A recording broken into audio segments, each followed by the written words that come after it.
Today we're gonna, yeah, change it up just a little bit.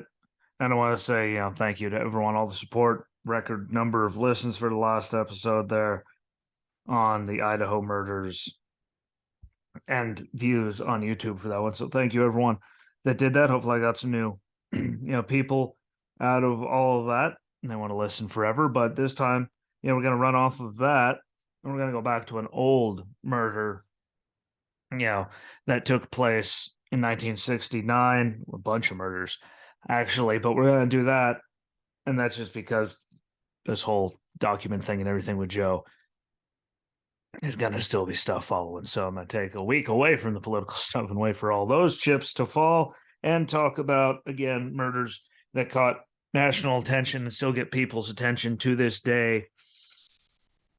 And that'd be the Charles Manson Tate murders that night on Cielo Drive. And Charles Manson, well, he's a name that lived in infamy, even though he is gone now. It is a name that has always stuck around for decades, and everybody, very clearly knew who he was and always will. And there's a lot, about him. He's a very strange cat, let's say. He's very, strange history and all of that. But his history is something that should be examined to understand, you know, who he was and why he was how he was and what made him tick, what had led him down, the path that he was on, you know, well before, it got super dark in the murders, but what just led him there and everything and his upbringing and a lot of things, need to be examined in order to, fully understand. There's things that we'll never understand. Whoever thinks they're going to understand all of Charles Manson, I'm sorry, what? Good luck. Yeah, there's stuff that no one will ever get. We'll never know now because he's gone. But there were years, years and years and years of crimes that he and his family committed before it turned into what it did there at the end of it all with Tate murders, LaBianca murders, the murder of, you know, Donald Jerome Shea, also known as, Shorty Shea. If you ever see it wrote anywhere, that would be him. Amongst others, there were other ones, that happened that led into it. And then again, happened after that. And I'm not going to get into all of that today because we'll be sitting here for forever. And I'm pretty positive you and I both don't want to be sitting here for forever, but we will get to it because his upbringing history started him on, a bad and dark path early.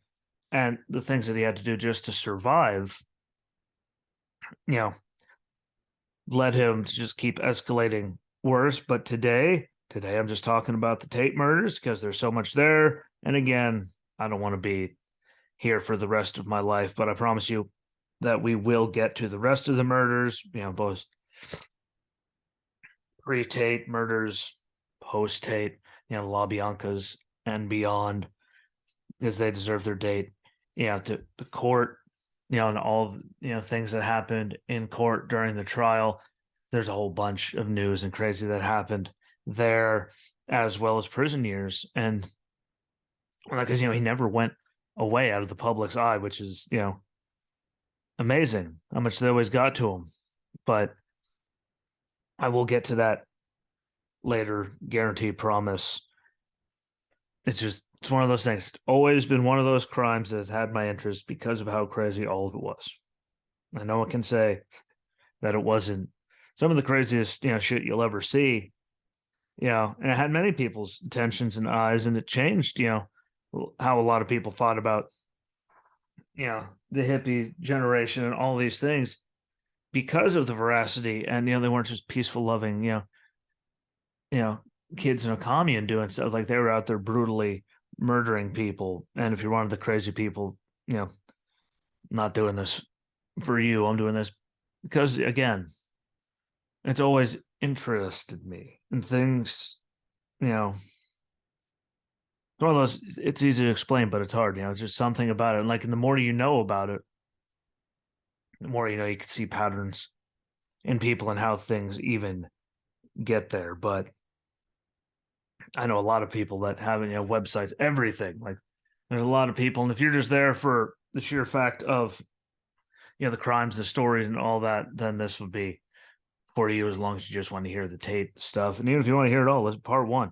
I'm going to do more of them. But now, without further ado, let's get to the events of the evening of August 8th, 1969, and the early morning hours of August 9th, 1969 at 10,050, that'd be 10050 Cielo Drive in Benedict Canyon. And a lot happened. Yeah, this is just breaking it down, in the most human way possible, but a lot happened. So to move on to it, it was the house that was formerly rented by Terry Melcher and his actress girlfriend Candace Bergen. Obviously, they were renting. Melcher was the son of Doris Day. For those who don't know, he was a music producer and was introduced to Manson by Beach Boys drummer Dennis Wilson. And once Charles figured out who he was, he was there in a car when he dropped him off one day and saw where he lived. He just got fixated on that and thought that he could be his ticket to stardom. Because that's what he really moved out there for, was, the stardom. But he was there when Melcher was dropped off at the house by Dennis Wilson. And he did actually, try to work on some things with Melcher, but he ended up, passing on it.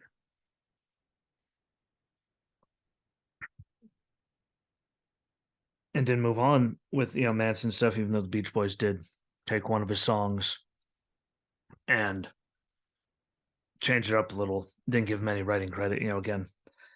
That's a prior thing. There's a lot of weird that went into that, but there was a later interaction after Melcher had moved out where Manson showed up looking for him, and the owner of the home, Rudolph Altobelli, told him that Melcher had moved out and Sharon Tate was there that day. And according to the owner of the house, Mr. Altobelli, she saw Manson, and Manson most certainly saw her.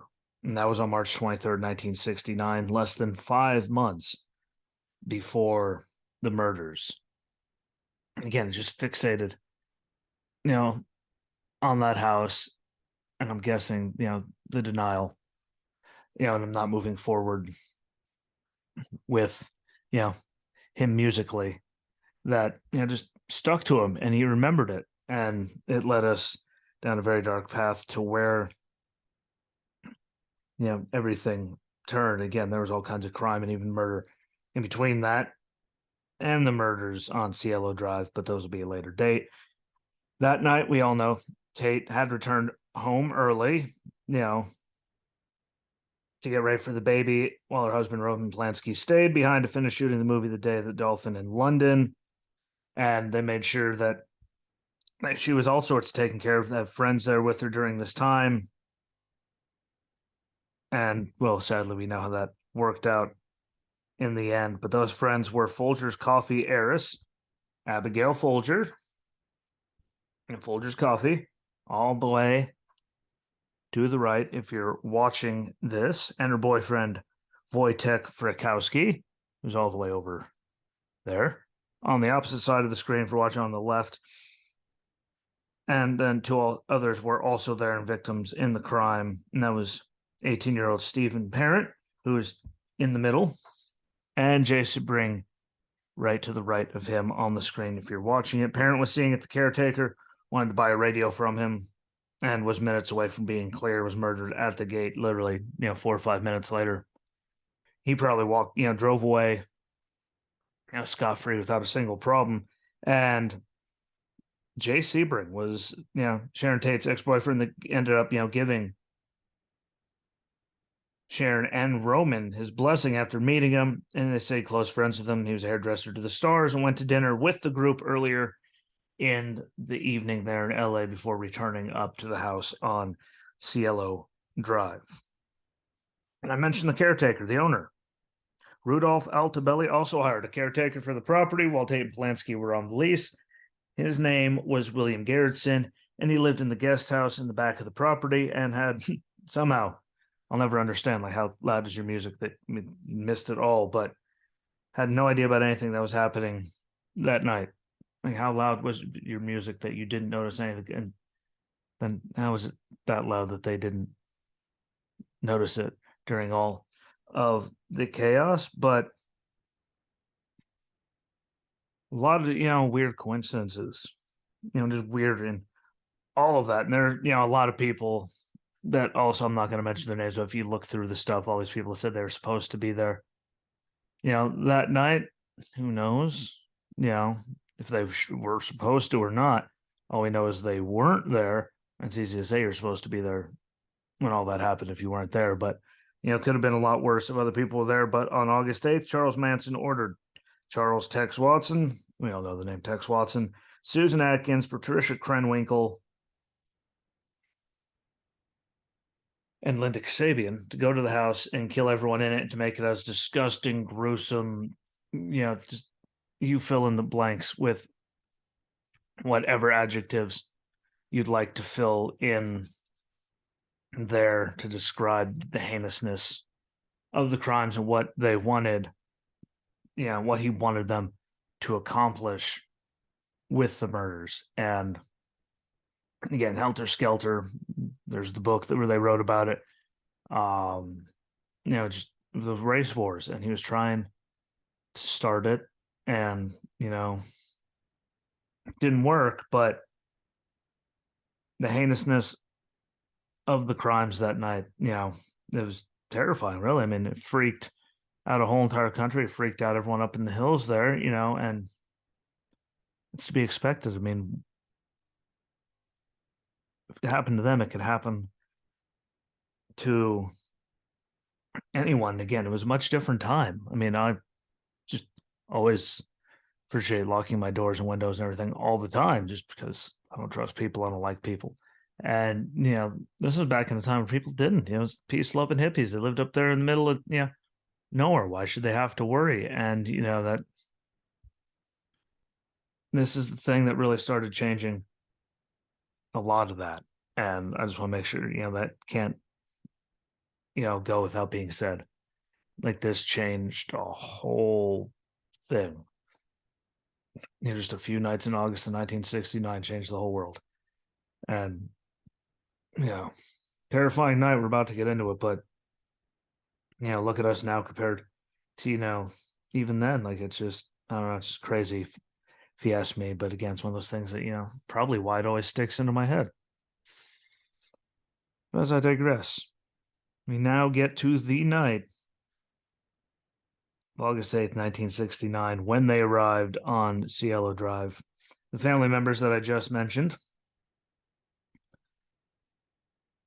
in case you don't know, so I don't mess up anyone's, Charles Tex Watson, my finger's trying to point out, Susan Atkins, Patricia Krenwinkel, all, right there, and Linda Kasabian,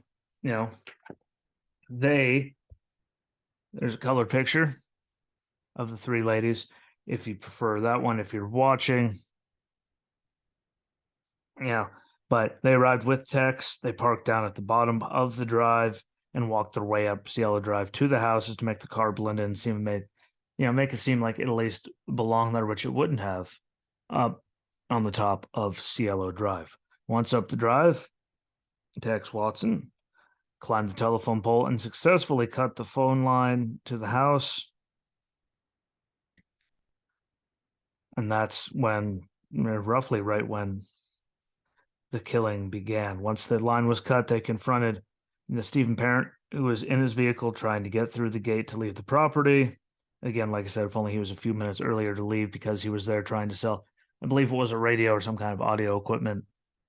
I believe it was radio to, the caretaker of the property, Garrettson. And, again, if he didn't stick around for, a few extra minutes, he probably would have been out the gate and spared that night. But he wasn't. He was at the gate. He was confronted by Tex Watson. He was shot 4 times and cut with a knife. After that was done, Tex told Linda Kasabian to stand watch at the front gate, and the rest of them went into the house. Wojtek asked them what they're doing inside of the house. And the response, again, I've heard it in other movies. If you watch The Devil's Rejects, a super chilling line. I'm sure it's been used in other places. It's just the first one that comes to mind is The Devil's Rejects.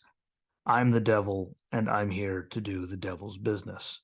And then that's when it gets really dark and creepy for a long, long time. One point, Wojtek Frykowski and his girlfriend Abigail Folger managed to get free after they all brought to the living room and tied up, but to no avail for either of them. But they did at least make it out to the yard, and that's what brought,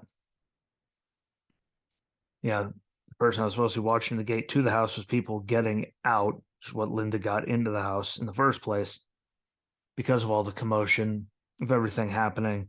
And sadly, Wojtek was bludgeoned in the head, stabbed, extraordinary 51 times and shot twice. That's just, I don't even have words for that. Jay Sebring stabbed 7 times and shot once. Abigail Folger was stabbed a total of 28 times and was said to have said the words, "I'm already dead," while Tex was repeatedly stabbing her. And sadly, the well over 8-month pregnant Sharon Tate didn't get it any easier. And even while she was pleading for her life and that they could take her with them, just let her have her baby. We get that "I have no mercy for you, bitch" line that, again, we all know that one. We all know that one. And to no avail, though, she sadly came to the same fate as the others. 2 weeks shy of having her baby, she was stabbed 16 times and murdered, and 5 of the wounds were capable of being the deadly blow because of the veracity of the attacks. And again, we all know about them writing "pig" on the door in Sharon Tate's blood as well before they leave. And that's, again, there's conspiracy theories. I hate using the phrase because, it's thrown around so freely anymore. But, there were conspiracy theories that Tex and Charlie went back because there was blood, of Sharon's pool of it outside the front door there. That they, there's all kinds of that. Nothing's been confirmed, so we could just, use it as a conspiracy theory, but throw that one out there, just because everyone likes to mention it. But next morning, housekeeper Winifred Chapman was the one that found the tragedy, the crime scene, whatever you would like to call it, and ran to the neighbor's house. Finally got one to answer and called 911 at approximately 8:33 a.m. And when the police arrived, they found Sharon Tate with a nylon rope around her neck, noose, which was flung over a rafter, in the roof of the house, and the other side was attached to the neck of Jay Sebring. And as the police said, no one's pulses were checked, as they didn't see the point in doing it just because of how, grotesque everything was. And again, the word "pig" was scrawled in blood on the front door, used trying to, make it seem like the Black Panthers did it so they could start helter skelter and the race war. That was the grand plan of it all. That tells you just how insane they all were. And again, I'll get to the Bobby Beausoleil thing and all that later, because there was a whole thing that they had going on there trying to get, jumpstart it, because he kept saying it was going to happen. We all know that didn't work out, but Garrettson survived. And that's, again, it's just amazing. But he's found outside and tackled by police officers, got interrogated, and was up all night in the guest house listening to music alone, had no idea what happened, passed the lie detector. All of that was kind of in shock just from, again, the police there finding out what happened, being up all night. You want to know how, he managed to get away, unscathed. It really is crazy, at least to me, how he, got away unscathed when you think about it. And how, like, I know headphones could have been on, but, back there in the guest house, obviously no lights were on or anything like that. Because otherwise, I imagine they would have, found him. But it had to be headphones. Like, one of those things always, just always weirds me out. Like, what was it? Because if it was that loud that he missed all that and there weren't headphones, they would have heard him and the music. It's just he's wearing headphones, the luckiest man on earth, but he was completely cleared. No, didn't partake in any of it, wasn't involved at all. Roman Polanski's manager, William Tennant, got the call while playing tennis, went to the house and had to identify the bodies, had to break the news to Roman Polanski himself. And, that just had to be, the worst thing in the world either. And then when Roman got back, they held him up, apartment allegedly over at the studios, and he's pretty much to himself for the longest time there. And there's other things that happened after that. But like that photo shoot, like Time Magazine or whatever. Like, it was just weird. But again, there were other crimes and murders, both leading up to this, and then after. I could talk about all of Roman Polanski, the photo shoot, fall into the after, category for this. Tate and beyond. Tate beyond the La Biancas and court, and we will get to it again. Sentences, their time in jail. There's so much. There's this big thing, and it just looked like one little thing when they got him for stolen cars. Parts, it turned into this big thing with all these murders and everything. But we'll get to it. We'll say that this is something that's always stuck with me. And if you want to know more, check out the documentary by Scott Michaels, owner of dearly departed tours in Los Angeles, California, titled "The 6 Degrees of Helter Skelter," because it's amazing. It'll creep you out, and it goes over things in great detail. But I don't know, it's always something that stuck in my mind. I don't know about you guys, but there's just something freaky about these that stuck in my brain forever, and here we still sit. But thank you for watching. Again, thanks for all the record views and listens. Let's break that record now on all of them: Apple, Google Podcast, Spotify. And with that, deuces, I'm out. Peace.